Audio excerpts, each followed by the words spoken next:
You've probably heard this advice 100 times. If you want to be a better writer, just write more. So I followed that advice. I wrote and wrote, draft after draft, year after year. That improvement, it wasn't really happening. There's a difference with becoming a better writer and just stacking up the pages. In this video, I'm going to help you understand what it actually takes to become a better writer so you aren't spinning your wheels for years like I did. So let me explain to you what I was doing exactly. I'd sit down day after day and write, and I was really proud of the discipline I developed. And if you're doing this right now, you should be proud of doing that too, because just showing up regularly, that is good practice on its own, and it is going to serve you in the future. It's going to establish writing as part of your life, which is one of the best things you can do if you want to go on and be a successful writer. But somewhere in there, I was assuming that just showing up was the whole thing. That if I just kept putting words down, that the skill would somehow magically build itself inside of me. And here's what I learned a lot later, that that's not really how this works. There's a difference between practicing and just repeating. And they can feel almost the same, which is exactly why this is so easy to miss. Let's look at an example.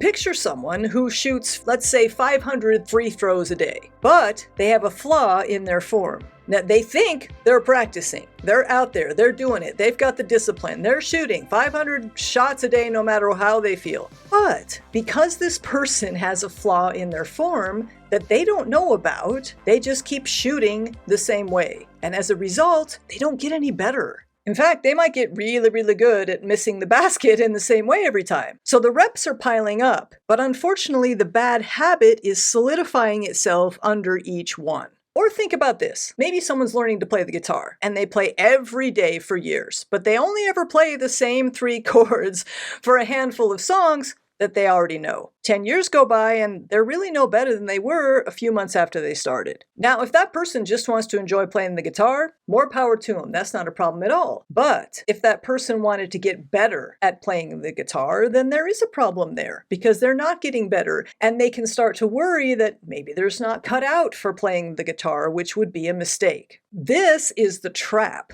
Because just playing the same thing can feel like practice, but it's just repetition. So what does make the difference? There actually is a name for it. Researchers call it deliberate practice. And that just basically means that your skills only really improve when your practice is targeted, when it's a little uncomfortable, and when you're getting feedback to tell you what's actually working and what isn't. So volume of repetition alone isn't enough. And volume without direction just cements whatever you were actually doing, the good and the bad. And I see it all the time in the writers that I work with, that they can have a certain way of writing that they've done for a long time, and it can be very difficult for them to understand, you know what, that's actually not working if you want your story to be a publishable story, if you want your story to be one that readers can't put down. There is a craft involved in writing, just like there is in music. You wouldn't go out and try to learn piano without a mentor. The same should be the case with writing. Writing is just as complicated as music. Why I didn't understand this at the beginning is beyond me,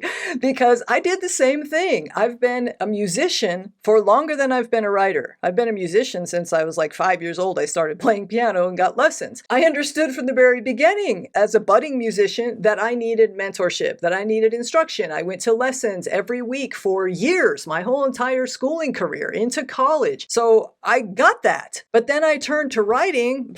Why I didn't understand the parallels there is beyond me, but I didn't. So I spent years spinning my wheels. I spent years doing it by myself and just trying to learn. I figured I'd read a lot of books, so I should be able to write a story. Well, that's kind of like saying, well, I've listened to a lot of piano pieces, so I should be able to play Beethoven. It doesn't work that way, right? But for some reason, we all, including me, think that just, if we do it enough, we're going to get it down.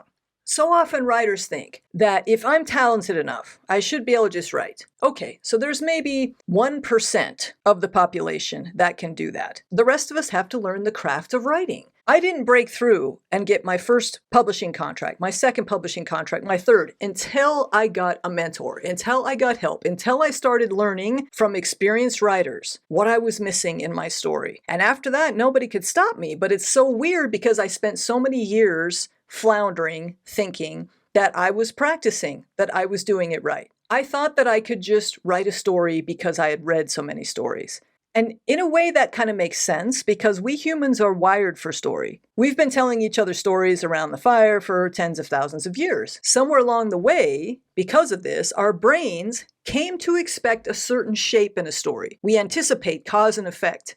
We wait for a setup to pay off. We feel tension build, and then we need it to release. And we don't do this consciously. A reader doesn't sit there thinking about plot points or, pacing, but they can feel it when it's missing. Unfortunately, a new writer can't tell what's wrong. I couldn't. We may rewrite the words and polish up the sentences, but the words are never the problem. And I found that in my years of coaching other writers and in my own experience. The architecture underneath the story is the problem. And there's a name for that architecture, and most of us have heard it tossed around and figured that we basically understood it, and that name is story structure. And when I was starting writing, I thought it meant the obvious stuff, the beginning, the middle, and the end. Everybody knows it, right? But it goes a lot deeper than that, and it's more specific than I ever realized. What I didn't understand is that structure isn't a formula that makes every book sound the same. It's closer to a promise between you and your reader. You're saying to your reader, stick with me because this is going to add up to something. And when you as the writer understand the shape the readers are unconsciously expecting from you, then you get to decide when to give it to them and when maybe to bend it on purpose. But you can't work with it that way when you've never learned it in the first place.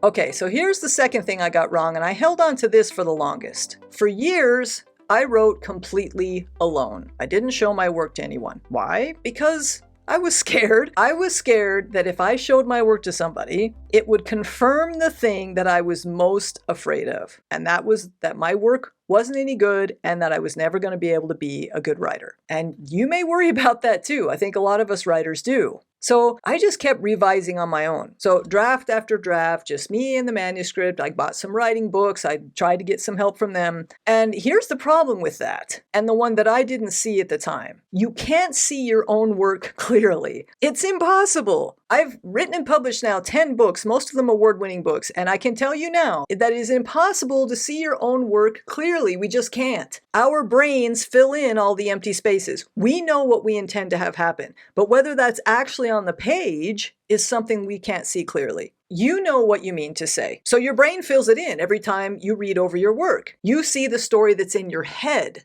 not the one that your reader's going to see. Even to this day, whenever I write a book, I'm so grateful for my beta readers, for my editors, because they're going to see things I know that I didn't see. And I'm going to have aha moments when they come back with, oh, you know what, this was a little confusing, or I actually thought this was going to go to this, and then it went to that instead. Even at this point in my writing career, when I've done this a lot, that feedback is still gold to me. When I finally did let someone read my work and really read it and tell me the truth, it was every bit as uncomfortable as I was afraid it would be. But here's what turned the tide for me. That first time that I got some help taught me more in like a week than years of trying to revise on my own. Because suddenly I could see things clearly. It's like the fog cleared and I could see my story. I could see what was missing.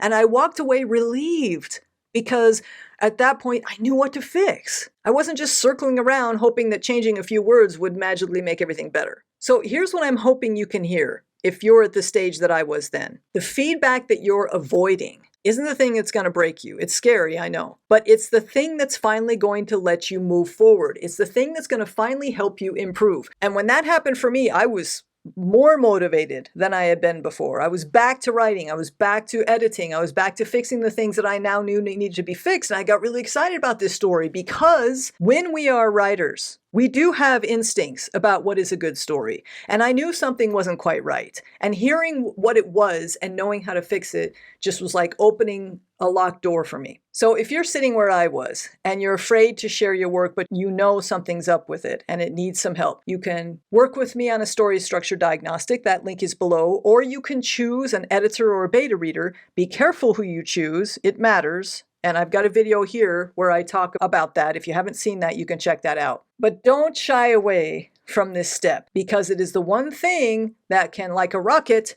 propel you forward in your writing career.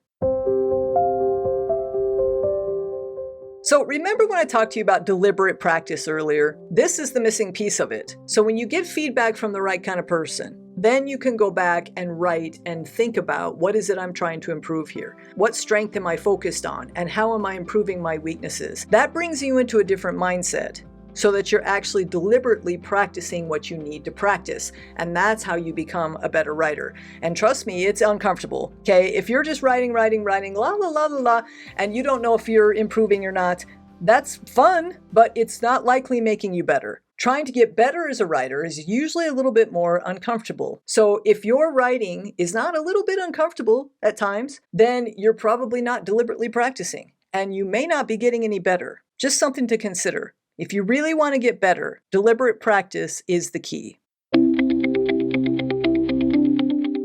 Here's one more benefit of getting real experience feedback on your work. When I did that, when I took that step, there was another change that happened in my mindset, because I could finally see that getting better as a writer was within my realm of possibility. It wasn't just a dream anymore. It became more real, because now I could see the gap between where I was and where I wanted to be. I could see that that wasn't some mystery of talent or endless repetition. It was just practicing skills that I hadn't gained yet. So that changed how I treated my writing, because once I understood that I could actually improve, and here's where I needed to, I started giving my work a lot more time. How do we do that? By sacrificing other things. Because that's the other part of this puzzle. Once we know what we need to deliberately practice on, once it becomes real to us, that we can actually improve, because what we need to fix is this, this, and this, then the only thing standing in our way is time and focus. And when I got that feedback, then that became real to me. I was like, okay, now I just need the time to really focus on this, because now I know what I need to do to improve, but I've got to find the time to do it. How do we do that? Well, there's a lot of talk about increasing productivity and finding time in your schedule. But the one thing that worked for me and worked really well, so I would suggest it to you if you're at this point, is to sacrifice something else that you're doing. All of us are busy. All of us have full days. So getting serious about writing means we can't just continue to drop in once a week for 10 minutes. We have to make writing a priority. So I stepped out of some of the other things I was involved in at that time in my life, things that I cared about. But I wanted to improve as a writer. It was really important to me. So I shifted my mindset to focus more on writing, and I knew that these other things would have to step aside for a while. The truth is that nobody's going to come along and grant you the extra time that you need. And nobody's going to take your writing seriously until you do. So I waited for a long time for some signal that was going to say, okay, now you can really go for this. And that feedback that I got from that editor was the closest thing that I got to that. It was kind of like permission. It was kind of like, yes, you can improve if you do this, but you have to put the real time in. Giving your writing real time and real investment is not the reward you get after you get good enough. It is what's going to help you get good enough, which is backwards from how most people think about it. We think that we can't really give ourselves permission to focus a lot of time and energy on our writing until it starts paying off. But that's the backwards way to think about it. The investment of our time and our focus is what gets us to that place. It is what helps us earn that place. So if some part of you's been waiting for some calm season or a clear schedule or proof that you're worth betting on, I'd like to tell you that the waiting is holding you back. The way forward that I learned through the mistakes I made is, number one, getting feedback on your work, and then deciding to make writing a priority in your life and investing the time into it that you need to improve. Do that, and there's nothing that's going to hold you back. There's no way that you won't get better. If you know you've been waiting for some permission slip that isn't coming, I'll just say this. You don't have to do this alone. That's why I built the Writer's Brain Studio community. It's a place for writers who are done waiting and ready to actually get the feedback and the direction that their stories need. Doors open if you want it. I'll leave a link below. So your mission of the week, if you choose to accept it, pick one of my mistakes that resonated with you, and then just do one small thing about it this week. So if it's feedback you've been avoiding, send the pages to one person. If it's structure, go learn the actual shape that your story's been missing. And if your biggest mistake wasn't even on my list, tell me that too. I'd love to hear about it. And if you feel like sticking around, I've got another video coming up on the end screen that will tell you a little bit more about the mistakes I made in my career so you don't make the same ones. Thanks for watching, and I'll see you there.